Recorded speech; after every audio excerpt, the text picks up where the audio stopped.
नमस्कार दोस्तों, स्वागत है आपका साक्षी की आवाज़ चैनल में। तो दोस्तों, आज की कहानी है बेटा हुआ परदेसी। तो पिता ने वापस अपनी याद दिलाने को किया ऐसा कारनामा कि आसपास के सभी बुजुर्गों को सीख मिल गई। गायत्री जी, ज़रा अंदर से मेरा चश्मा उठा दीजिए। पंसारी की दुकान से घर का सामान लेकर आना है। कल ही आपके बेटे ने खाते में पैसे डलवाए थे, जिसका मैसेज आया था मेरे पास रात। तो इसीलिए सोच रहा हूँ कि जाकर बाजार से सामान ले आऊँ। और आप मुझे अभी बता दीजिएगा कि आपको क्या क्या मंगवाना है, क्योंकि फिर छोटे मोटे कामों में पैसे यूं ही खर्च हो जाते हैं और महीने के अंत तक खर्च चलाना भी भारी लगने लगता है। हाँ ठीक है, अभी पहले आप चाय तो पी लीजिए और कुछ खा पी कर ही बाजार की तरफ जाइएगा। मोहन बाबू के सामने चाय का कप और रात के रखे हुए थोड़े से चावलों को रखती हुई गायत्री जी बोली, यह लीजिए, चाय के साथ थोड़े से चावल खा लीजिए। रात के चावल रखे हुए थे तो मैंने सोचा कि क्यों ना इनको ही फ्राई कर दूं, बिना बात ही बेकार होकर जाते, इसीलिए मैंने ये फ्राई कर दिया। अब आप इन्हें खाकर बेशक से बाजार निकल जाइएगा। मैं भी बस मंदिर के लिए निकल ही रही हूँ। मुझे आते आते थोड़ा समय हो जाएगा, क्योंकि आज मेरा एकादशी का व्रत है। तो इसीलिए मंदिर में मुझे और ज़्यादा समय लग जाएगा। तो आप मेरा इंतज़ार मत देखिएगा। किचन में आपके लिए खाना रखा हुआ है, आप खाना खा लीजिएगा। मैं थोड़ा देर से आऊँगी। गायत्री जी की बात सुनकर मोहन बाबू बोले, क्या भाग्यवान, इस उम्र में भी तुमको पूजा पाठ से चैन नहीं है। अरे बस भी करो, अब क्या भगवान को ज़मीन पर उतार कर रहोगी। इतने वर्षों से पूजा पाठ व्रत नियम सब कुछ तो कर रही हो, और इतना सब होने के बाद भी तुम अभी भी ऐसे ही पूजा पाठ में लगी रहती हो। क्या मिलता है तुम्हें रोज़ रोज़ मंदिर में जाकर। अरे आप नहीं समझेंगे, यह तो ईश्वर की ही कृपा है जो हमारी प्रार्थना सुन ली और हमारे मुन्ना की विदेश में नौकरी लग गई। वरना जब वह अपने कॉलेज जाया करता था, तब कभी आपने सोचा भी था कि वह कभी विदेश जाएगा और वहाँ नौकरी करेगा। इस पर महेश बाबू बोले, हाँ नहीं सोचा था कि वह कभी विदेश जाएगा, पर चला गया। और सोचा तो यह भी नहीं था कि वह वहाँ जाकर हमें बिल्कुल भूल ही जाएगा, पर भूल भी गया। इस पर गायत्री जी महेश बाबू से बोली, आप फिर से वही बातें लेकर बैठ गए। क्यों सोचते हैं ऐसा कि उसे हम याद नहीं हैं? अगर हम उसे याद नहीं होते तो आज आपके खाते में पैसे कैसे डालते? पैसे डाल दिए हैं, इसका मतलब यही ना कि उसे याद है हमारी। उसे याद है कि उसे अपनी जिम्मेदारी भी उठानी है। इस पर महेश बाबू ने कहा, छोड़िए श्रीमती जी, आपके सामने आपके बेटे के बारे में कुछ कहना बेवकूफ़ी ही है। क्योंकि आपसे अगर उसकी बुराई करने लगा तो आपको तो लगेगा कि मैं आपको आपके बेटे के खिलाफ भड़का रहा हूँ और आप मुझसे ही लड़ने लग जाएंगी। इसीलिए इस बात को अब यहीं छोड़ते हैं।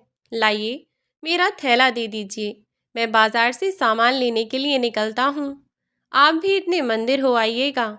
इस पर गायत्री जी ने सामान के लिए थैला लाकर पकड़ा दिया और बोली, पिछली बार के भी कुछ पैसे उधार रह गए थे उनके पास, तो इस बार वह पैसे भी दे आइएगा। महेश बाबू ने बिन कुछ कहे गर्दन हिला दी और फिर थैला लेकर वहाँ से निकल पड़े। इधर गायत्री जी ने पूजा की थाली ली और वह भी मंदिर के लिए निकल गईं। घंटे 2 घंटे बाद दोनों ही अपने अपने काम से वापस लौट आए, और जब तक महेश बाबू बाजार से लौटे तब तक गायत्री जी ने खाने के लिए मिक्स सब्जी और रोटी बनाकर रखी थी, क्योंकि महेश बाबू को बाजार से लौटते समय कुछ ज़्यादा देर हो गई और इस समय तक उन्हें बहुत ज़ोरों की भूख भी लगी थी। सामान का थैला रखते हुए बोले, आज तो बाजार में बहुत ज़्यादा भीड़ थी, बाजार से निकलने में ही 1 घंटा लग गया, वरना सामान तो मैंने बहुत पहले ले लिया था। अच्छा सुनो, बहुत ज़ोरों की भूख लगी है, कुछ खाने को बना लिया हो तो दे दो। गायत्री जी ने मुस्कुराते हुए कहा, मुझे तो पहले ही पता था कि आपको आते ही भूख लगेगी, इसीलिए मैंने पहले ही खाना बना कर रख दिया है। मैं खाना लगाती हूँ, आप हाथ मुंह धोकर आ जाइए। कुछ समय में वह हाथ मुंह धोकर आए और दोनों साथ खाना खाने बैठे। खाना खाते हुए महेश बाबू बोले, अरे वाह गायत्री जी, आज आपने सब्जी में ऐसा क्या मिलाया है जो इतनी स्वादिष्ट सब्जी लग रही है? और मुझे तो समझ ही नहीं आ रहा कि यह सब्जी है किस चीज़ की। तब गायत्री जी ने बताया कि घर में जो भी सब्जियां पड़ी हुई थीं, थोड़ी बहुत उन्होंने सब मिलाकर एक जगह काट लीं और वहीं पका दीं। यह सुनकर हंसते हुए महेश बाबू बोले, अरे वाह गायत्री जी, मुझे नहीं पता था कि मेरी पत्नी इतनी कलाकार है। इतना कहकर दोनों मुस्कुराने लगे और उन्होंने शांति से खाना खाया। फिर दोनों ने अपने अपने काम निपटाए और आराम किया। ऐसे ही उनकी दिनचर्या चल रही थी। लगभग 2 दिन बाद उन्होंने अपने बेटे आर्यन को फ़ोन मिलाया, लेकिन उसने फ़ोन नहीं उठाया। तो महेश जी ने दोबारा फ़ोन भी नहीं किया। गायत्री जी तो कहती रहीं कि हो सकता है उसने देखा ना हो, दोबारा फ़ोन कर लीजिए। लेकिन महेश बाबू ने समझाया कि अगर वह व्यस्त हुआ तो अब भी फ़ोन नहीं उठाएगा, और अगर उठा लिया तो दुनिया भर की बातें सुनाएगा। हमारी मिस कॉल देखकर वह खुद ही हमें कॉल बैक कर लेगा, और परेशान मत हो। दरअसल महेश बाबू अपने बेटे से उतना ज़्यादा लगाव नहीं रखते थे अब, या कहें कि उन्होंने खुद को अब अंदर से मजबूत कर लिया था। लेकिन गायत्री जी, वे बेटे की हरकतों से कुछ समझ ही नहीं पा रही थीं, या फिर वह समझना ही नहीं चाहती थीं, और आज भी बस अपने बेटे बहू के पीछे भाग रही थीं। इसके लिए कई बार उनका बेटा या बहू उन पर चिल्ला जाया करते थे, और यह बात महेश बाबू को बिल्कुल नागवार गुजरती थी। लेकिन गायत्री जी हमेशा ही उन्हें ही चुप कर देती कि आप बच्चों से ऐसे मत बोला कीजिए, अब बच्चे बड़े हो रहे हैं, छोटे नहीं हैं। उनसे कुछ भी कह दो, ज़रा देर में बुरा मान गए तो और लो। उनके बीच यह सब बातें बिल्कुल सामान्य थीं।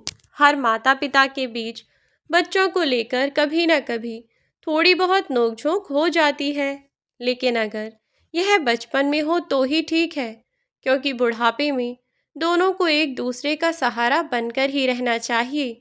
औलाद का क्या भरोसा, कब क्या कर बैठे। अब महेश बाबू के बेटे को ही ले लीजिए। आर्यन जब तक अपने घर अपने देश में था, तब तक उसके रंग ढंग और हाव भाव कुछ और ही थे।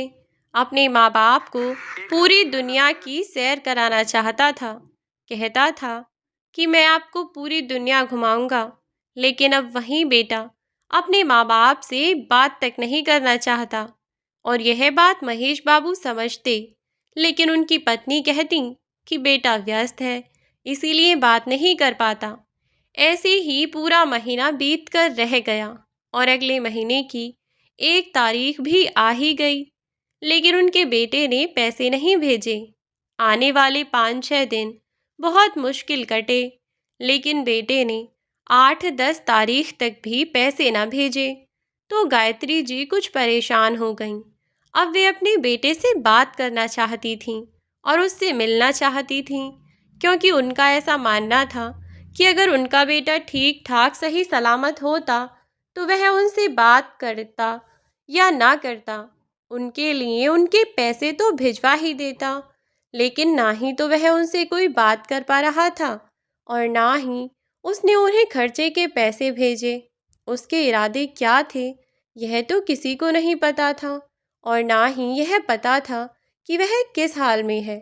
तो इसीलिए बेचारी गायत्री जी बहुत परेशान रहीं। कई दिनों तक बेटे का फ़ोन ट्राई करती रहीं, लेकिन जब फिर भी उससे बात ना हुई तो उन्होंने आर्यन के एक दोस्त से यह सब बातें बताईं और उससे कहा कि बेटा, हमें आर्यन के पास पहुंचने तक का रास्ता बता दे। हम कैसे उसके पास तक पहुंचें, कैसे पता लगे कि वह ठीक है या नहीं। तब आर्यन के दोस्त ने कहा कि काकी, उसने अपना नंबर बदल दिया है, मेरे पास उसके घर का नंबर भी है, आप इससे बात करके देख लीजिए। आर्यन के दोस्त ने उन्हें आर्यन के घर का नंबर दिया। तो गायत्री जी ने उसके लैंडलाइन पर कॉल किया। तो सामने से गायत्री जी की बहू महिमा बोली। महिमा की आवाज़ सुनकर गायत्री जी को सुकून मिला और वे बोली, महिमा बेटा मैं बोल रही हूँ। माँ, आर्यन कहाँ है?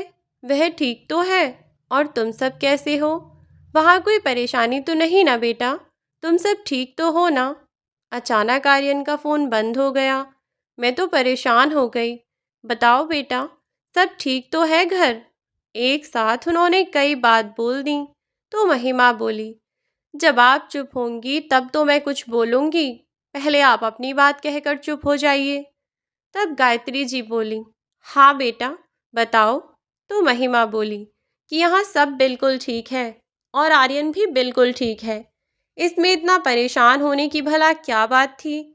आर्यन से आपकी बात तो हो ही जाती है ना?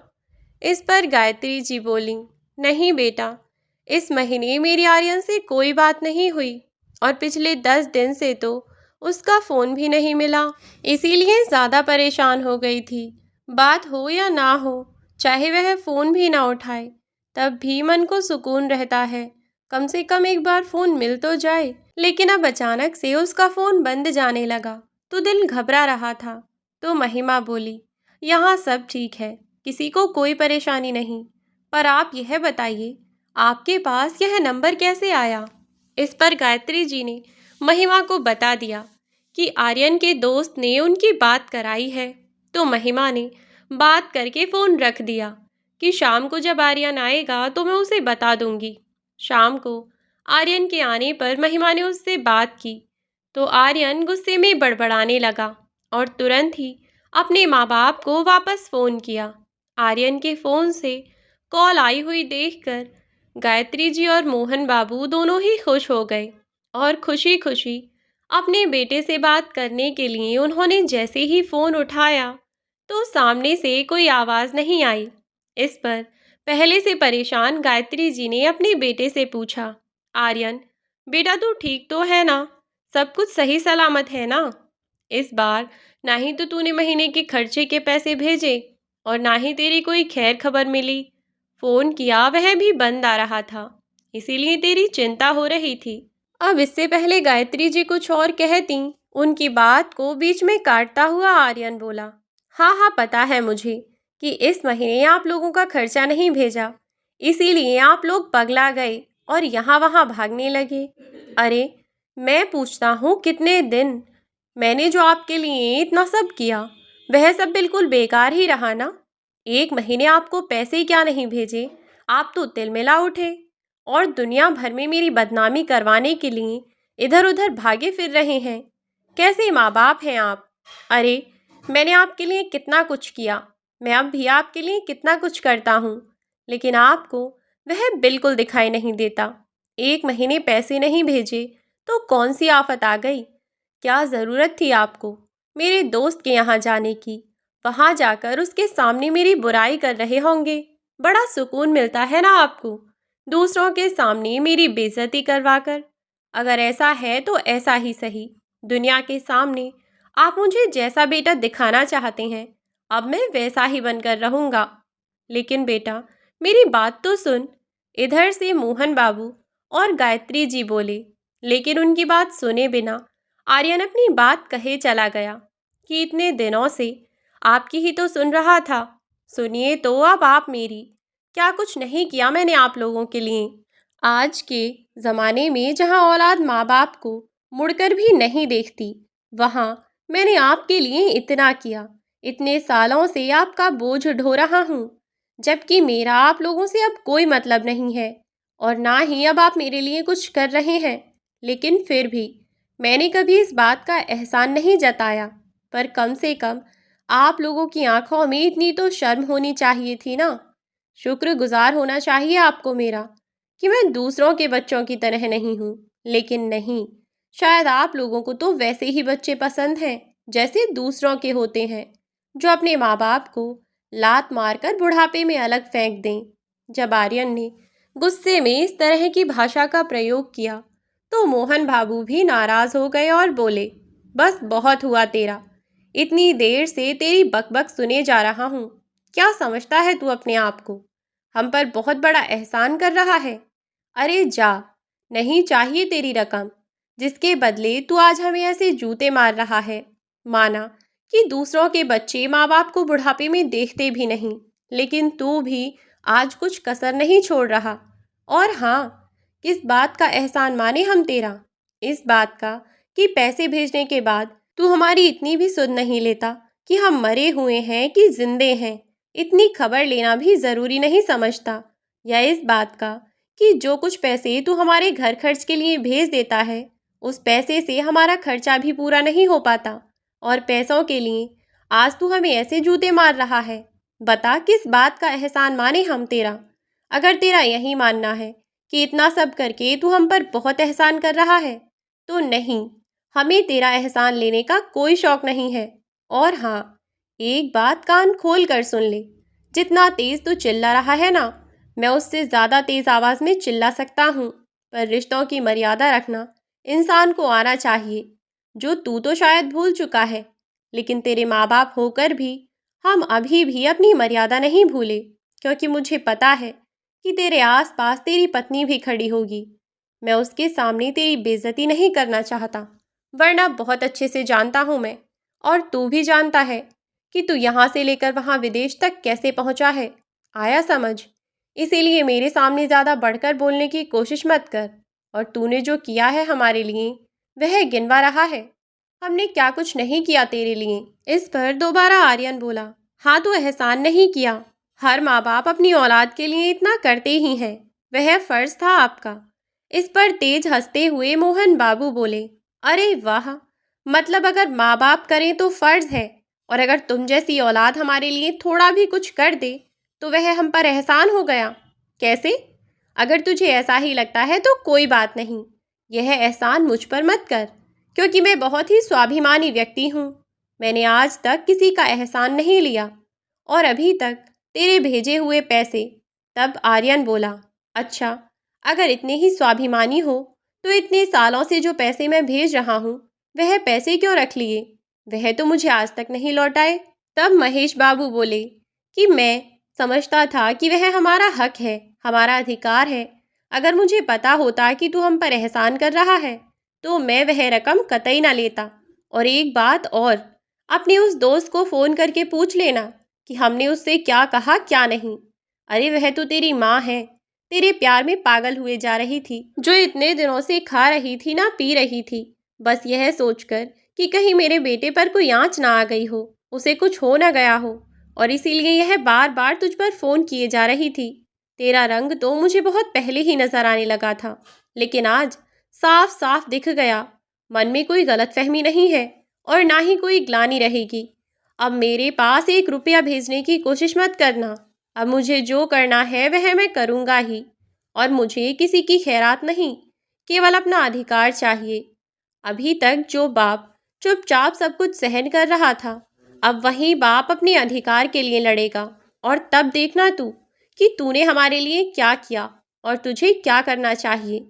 गुस्से में मोहन बाबू ने इतना कहकर फोन काट दिया, और गायत्री जी वहीं धम्म से जमीन पर बैठ गईं, और उनकी आंखों से आंसू बहने लगे। वह रोती रोती बार बार बस मोहन बाबू से यही कहे जा रही थीं कि आपने क्या किया, इतनी सी बात को इतना बढ़ा दिया। इस पर मोहन बाबू उन्हें समझाते हुए बोले, अरे भाग्यवान, कब तक तुम अपनी आंखों पर बेटे के प्यार की पट्टी बांधकर बैठी रहोगी? आज भी तुम्हें मेरी गलती दिखाई दे रही है? क्या तुमने नहीं सुना कि तुम्हारा बेटा किस लहजे में बात कर रहा था? एक बात गौर से सुन लो गायत्री, आज तक ना मैंने तुमसे कभी बदतमीजी की है, और ना ही किसी और को करने दूंगा। ब्याहते समय एक वचन तुम्हें यह भी दिया था कि मैं खुद भी तुम्हारा सम्मान करूंगा, और अपनी आंखों के सामने किसी और को भी तुम्हारा अपमान नहीं करने दूंगा। तो बस मैं अपना फर्ज निभा रहा हूँ। और जहाँ तक बात रही हमारे खर्च की, तो तुम बिल्कुल परेशान मत हो, तुम मेरी जिम्मेदारी हो, और अपनी जिम्मेदारी निभाना मुझे बखूबी आता है। जिस बेटे को मैंने इतना सब कुछ करके यहाँ इस छोटे से गांव से मैं विदेश तक भेज सकता हूँ, उसी बेटे को उसकी असल अहमियत भी दिखा सकता हूँ। तुम बस मुझ पर भरोसा करो और यह बात मान लो कि अब हम दोनों का एक दूसरे के अलावा कोई नहीं है। तुम्हारे बेटे की बातों से मुझे अंदाज़ा हो गया है कि अब वह कभी भी हमसे शायद कोई मतलब नहीं रखना चाहेगा, लेकिन मैं भी उसे इतनी आसानी से नहीं छोड़ूंगा। इस पर गायत्री जी उनकी ओर आश्चर्यचकित होती हुई देखने लगी और बोली, यह सब आप क्या कह रहे हैं? अब आप क्या करना चाहते हैं? तब मोहन बाबू बोले, कुछ तो करना ही होगा। तुम परेशान मत हो, मैं कुछ देखता हूँ। और वैसे भी घर में खाने पीने का भी कोई राशन नहीं है। पिछले महीने के पैसे भी कुछ उधार ही हैं। और अब तो तुम्हारे बेटे के रंग ढंग दिख ही गए हैं। मुझे उम्मीद नहीं कि वह कुछ देगा हमें। इस पर गायत्री जी कुछ सोचती हुई बोली, इसीलिए तो कह रही हूँ, गुस्से में इतना सब कहने की क्या ज़रूरत थी? जो भी है जैसा भी है, खर्चा तो वही चला रहा था ना हमारा। अब कैसे होगा सब? लेकिन उस खर्च को चलवाने के लिए हम अपने सर पर जूते तो नहीं खा सकते ना। महेश बाबू ने कहा कि तुम परेशान मत हो, मैं सब देख लूँगा। तुम बैठो, मैं राशन का कुछ जुगाड़ करके लाता हूँ और अभी घर में जो भी हो तुम वह पका लो।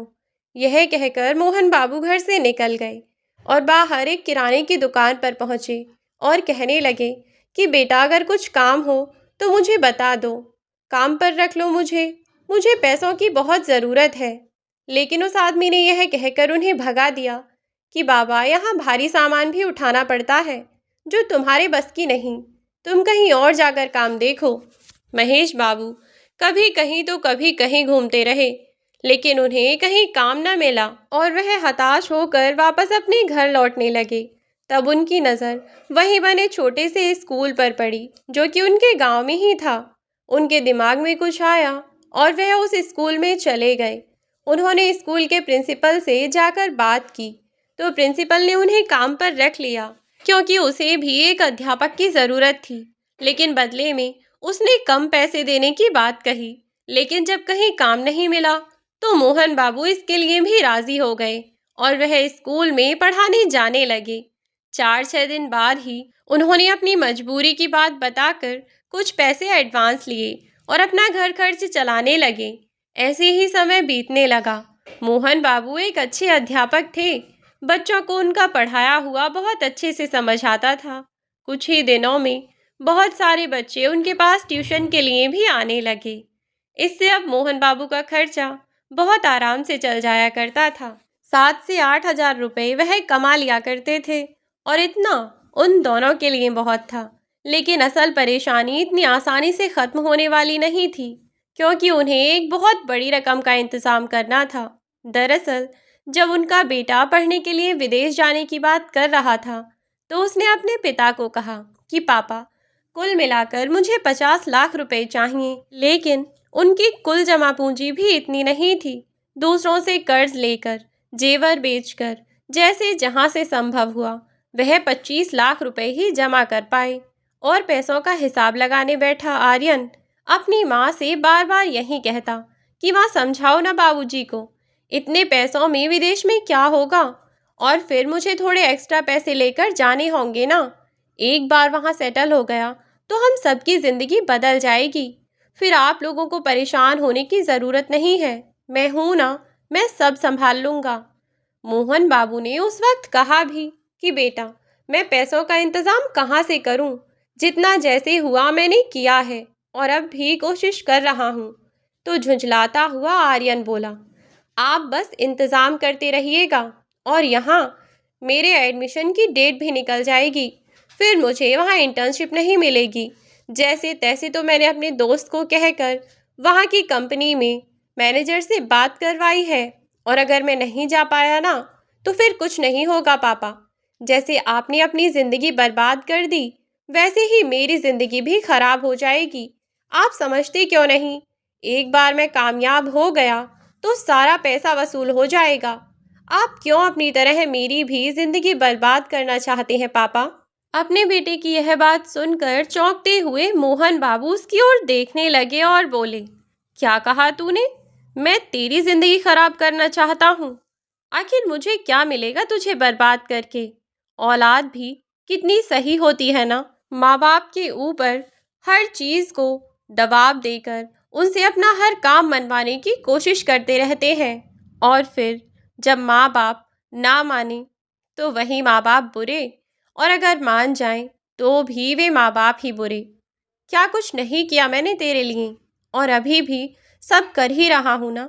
लेकिन नहीं, 50 लाख रुपए कोई छोटी रकम तो नहीं है कि बस तूने कहा और मैं तुझे निकाल कर दे दूं। लेकिन फिर भी मैंने हाथ खड़े तो नहीं किए ना। कह तो रहा हूं मैं तुझे कि मैं इंतजाम कर रहा हूं, पैसों का इंतजाम कर तो रहा हूं मैं। अब क्या खुद को गिरवी रख दूं? मोहन बाबू की बात सुनकर प्यार से उनके कंधे पर हाथ रखता हुआ आर्यन बोला, पापा गुस्सा मत होइए। और किसने कहा कि आप खुद को गिरवी रख दीजिए? अरे पापा, आपको बस 25 लाख का इंतजाम तो करना है। आप घर को गिरवी क्यों नहीं रख देते? एक बार विदेश जाकर कमाने तो लगूं, फिर तो डॉलर में पैसे कमा लूंगा, और यह 25-30 लाख रुपए कब वापस लौटा दूंगा पता भी नहीं चलेगा आपको। आप निश्चिंत रहिए पापा। बेटे की बात सुनकर मोहन बाबू अपने बेटे से बोले, बेटा तू तो चला जाएगा, लेकिन हमारे बारे में सोच। अगर यह घर गिरवी रख दिया तो मैं और तेरी माँ कहाँ जाएंगे? इस बुढ़ापे में हम क्या सड़कों पर रहेंगे? तो वह बोला, अरे पापा, कुछ ही दिन की तो बात है, और फिर मैं घर को बेचने की बात थोड़ी कर रहा हूँ। बस गिरवी ही तो रखना है। मुश्किल से 6 महीने में सब पैसे लौटा दूंगा मैं। फिर भी आप अपनी सहूलियत के लिए उन्हें 1 साल का समय दे दीजिए। हमारे घर को गिरवी रख कर आराम से 30 लाख रुपए का इंतजाम हो जाएगा। मोहन बाबू चाहते तो नहीं थे, लेकिन मजबूरी थी। बेटे ने इतना जोर दिया, और पत्नी भी बेटे की हाँ में हाँ मिला रही थी। मजबूरी थी, बेचारे क्या ही करते। आखिरकार उन्होंने वह घर गिरवी रख दिया, और अब वे दोनों इसीलिए बहुत ज़्यादा परेशान थे, क्योंकि पैसों का इंतज़ाम होने के बाद बेटा तो विदेश चला गया। 25 लाख रुपए की ज़रूरत थी, लेकिन पूरे 29 लाख लेकर ही चला गया। कहा कि पापा विदेश है, पैसे धेले की ज़रूरत पड़ी तो यहाँ भागा थोड़ी आऊँगा। 1 लाख रुपए छोड़कर भी जैसे एहसान किया उसने। बोला कि पापा अगर फिर ज़रूरत पड़ी वहाँ तो आपको खबर करूँगा, तब थोड़े बहुत पैसे भिजवा देना, वरना तो आपके खर्चे के काम आएंगे। इन्हें अपने पास रखना। यह कहकर बेटा तो चला गया, और इधर उन 1 लाख में क्या ही होने वाला था, क्योंकि घर गिरवी तो रखा था, लेकिन पैसा फिर भी ब्याज पर ही था। इसीलिए उन्होंने साल भर की ब्याज दे दी, और अब उनके पास कोई पैसा नहीं बचा। अब तो गायत्री जी और मोहन बाबू अपने बेटे के भेजे हुए पैसों पर ही निर्भर रह गए थे। कुछ समय तक उन्होंने इंतज़ार किया। बेटे ने अपनी नौकरी लगने के बाद माँ बाप से बात भी की और उन्हें बताया भी, लेकिन अपने खर्च गिनवाते हुए बोला कि अभी मैं आप दोनों को 5,000 रुपये महीने भेज दिया करूँगा, उसमें आपका खर्चा तो चल ही जाएगा, और फिर घर भी तो छुड़ाना है। घर के लिए मैं पैसे यहीं जोड़ रहा हूँ, आप लोग बस अपने खर्चे पर ध्यान रखिए। यही सोचकर वे दोनों निश्चिंत थे। लेकिन 6 महीने बाद पता चला कि बेटे ने तो अपने लिए वहीं विदेश में ही घर खरीद लिया, और इतने दिनों से इसीलिए वह पैसे जोड़ रहा था। उसके बाद से मोहन बाबू का रवैया अपने बेटे के प्रति थोड़ा बदल गया, या कहो कि वह अपने बेटे की इच्छाओं को, उसकी चालबाजी को पहले ही भांप गए थे, जो कि गायत्री जी नहीं समझ पाई। और इसीलिए वह गायत्री जी को समझाते भी थे कि तुम अपने बेटे को जितना सीधा समझ रही हो ना, वह उतना सीधा नहीं रहा। और आखिरकार अब तो सच्चाई उनके सामने आ ही गई थी।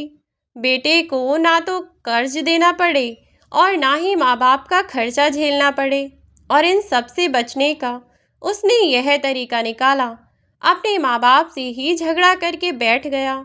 ऐसे में जब वह अपने माँ बाप से ज़रा सी बात के लिए लड़ रहा था, तो भला उसके माँ बाप घर के कर्ज के लिए उसे क्या ही कह पाते, क्योंकि अब उनके पास और कोई रास्ता नहीं था।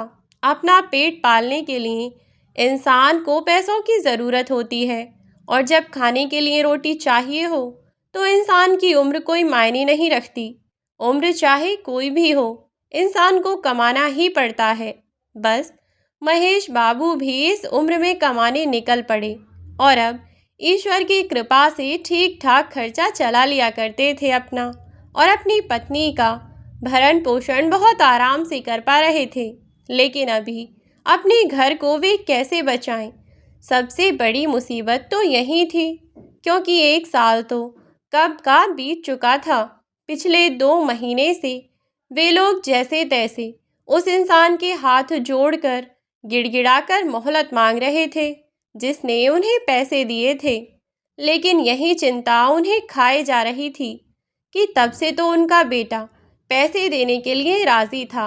अब अचानक जब उनका पैसे देने का समय आया तो बेटे ने अपने हाथ खींच लिए। ऐसे में अब वे क्या करें क्या न करें, उनकी कुछ समझ नहीं आ रहा था। गायत्री जी और मोहन बाबू दोनों आपस में बात कर रहे थे कि अब क्या करना चाहिए और कैसे अपने घर को बचाएंगे वे। तब महेश बाबू ने कहा कि तुम चिंता मत करो गायत्री, जिसके लिए मैंने यह सब कुछ किया था अब वहीं हमें हमारा सब कुछ वापस लौटाएगा। गायत्री जी को कुछ समझ न आया, लेकिन महेश बाबू पर पूरा भरोसा था कि जीवन में चाहे जैसी भी घड़ी आ जाए वह उनका साथ नहीं छोड़ेंगे। अगली सुबह जल्दी उठकर महेश बाबू घर से निकल गए।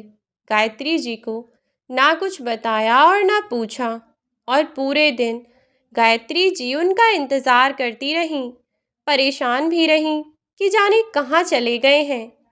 शाम को जब महेश बाबू वापस लौटे तब गायत्री जी ने उनसे पूछा कि कहाँ गए थे आप? मैं कब से आपका इंतज़ार कर रही थी, आप ठीक तो हैं? इस पर महेश बाबू बोले, मैं तो ठीक हूँ, लेकिन तुम्हारा बेटा अब ठीक नहीं रहेगा। उसने हमारे साथ जो किया वह सही नहीं किया। अब देखना तुम, बड़ी कहा करती थी ना कि तुम्हारा बेटा कभी तुम्हें फ़ोन नहीं करता, लेकिन अब वह फ़ोन भी करेगा और तुम्हारे पास भी आएगा। ऐसे ही दिन बीतने लगे और कुछ दिन बाद महेश बाबू के फ़ोन पर आर्यन का फ़ोन आने लगा, जिसे महेश बाबू ने उठाया भी नहीं। लेकिन गायत्री जी ने फ़ोन उठाकर अपने बेटे से बात की तो आज फिर से आर्यन गुस्से में चिड़चिड़ाता हुआ बोला, अरे माँ, अपने पति को समझाइए, यह क्या तमाशा लगा रखा है पापा ने। मेरे पास यह नोटिस आया है कोर्ट का, पापा ने मेरे खिलाफ केस किया है। पूछिए उनसे कि अपने ही बेटे पर केस कैसे कर सकते हैं, उन्हें ये सब करते शर्म नहीं आई। इस पर गायत्री जी चौंक गईं और बोलीं, क्या कह रहा है बेटा? तेरे पापा भला तुझ पर केस क्यों करने लगे? गायत्री जी ने आश्चर्य से महेश बाबू की ओर देखा तो वह बोले कि हाँ, मैंने ही तुम्हारे इस लाडले बेटे पर केस किया है, और इसे कह दो कि दोबारा मेरे पास फ़ोन करने की कोशिश ना करे। अब मैं इससे कोई बात नहीं करना चाहता। अब मेरे से जो भी इसकी बात होगी वह कोर्ट में होगी, क्योंकि इसे फ़ोन पर समझाकर मैंने देख लिया। जब नहीं समझा तभी मुझे यह रास्ता अपनाना पड़ा है। गायत्री जी भी अब कुछ ना बोलीं, क्योंकि उन्हें पता था कि उनके घर के हालात कैसे हैं। अगर महेश बाबू ने कोई कड़ा फैसला ना लिया तो उन लोगों को सड़क पर आने में देर न लगेगी। और फिर पहले किसी समय में उनके बेटे ने उनसे कितने झूठे वादे किए थे, और आज मुसीबत की घड़ी में हाथ झाड़कर खड़ा हो गया और अपने माँ बाप को दलदल में धक्का देकर चला गया, और अब भी उसे हमारी ही गलती दिखाई दे रही है। इस पर पहली बार गायत्री जी ने अपने बेटे को डांटा और कहा कि तेरे पापा ने जो भी किया बिल्कुल ठीक किया है, और इस बारे में तू मुझसे शिकायत करने की कोशिश मत कर। जो भी बात करनी है अपने पापा से कर। लेकिन महेश बाबू ने आर्यन की कोई भी बात सुने बिना उसका फ़ोन काट दिया। इधर आर्यन बार बार उनसे फ़ोन पर बात करने की कोशिश करता रहा, लेकिन महेश बाबू ने भी इस बार अब ठान लिया था कि वह अपने बेटे की एक बात नहीं सुनेंगे। अब उन्हें जो भी कहना है वह कोर्ट में जज के सामने कहेंगे। महीने की आखिरी तारीख को उनके बेटे को भी कोर्ट में ही पहुंचना था और महीने की 30 तारीख को महेश बाबू भी कोर्ट में पहुंच गए और उनका बेटा भी उन्हें वहीं देख कर आया। आर्यन ने कोर्ट के बाहर जब अपने पिता को देखा तो उसने उनसे बात करने की कोशिश की, लेकिन वह उसकी बात अनसुनी करके सीधा अंदर चले गए। अब वहाँ वकील, जज और सभी लोग आ चुके थे और अब केस की कार्यवाही शुरू हो चुकी थी। तब महेश बाबू ने जज के सामने अपनी सारी आपबीती सुनाई और कहा कि हम इस समय ऐसे हालातों में हैं कि किसी भी समय हमें घर से निकालकर सड़क पर खड़ा कर दिया जाएगा।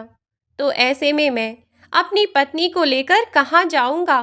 सर, जिस बेटे के लिए मैंने अपना घर गिरवी रखा था, वह बेटा तो अपने परिवार के संग विदेश में रह रहा है। उसे तो हमारी बातें भी चुभने लगी हैं। वह तो हमसे बात भी नहीं करना चाहता। ऐसे में हमारे पास और क्या रास्ता है?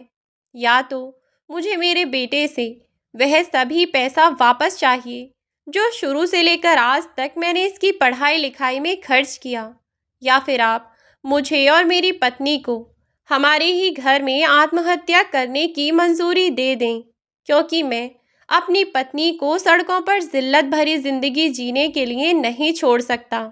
अगर कल को मुझे कुछ हो गया तो मेरे जाने के बाद उसका क्या होगा? क्योंकि मैं अपनी औलाद पर तो इतना भी भरोसा नहीं कर सकता कि वह जब मेरे जीते जी हमसे यूं हाथ छुड़ाकर भाग रहा है तो मेरे मरने के बाद वह अपनी माँ का ख्याल भला क्या रखेगा? ऐसी औलाद के भरोसे खुद जीने और अपनी पत्नी को छोड़कर जाने से बेहतर है कि मैं और मेरी पत्नी अपनी इच्छा से, अपनी खुशी से खुशी खुशी आत्महत्या कर लें अपने ही घर में। उनकी यह सब बातें सुनकर वहां उपस्थित सभी लोग भावुक हो गए कि आखिर कैसे बुढ़ापे में माँ बाप को औलाद इस तरह से बेसहारा छोड़ सकती है।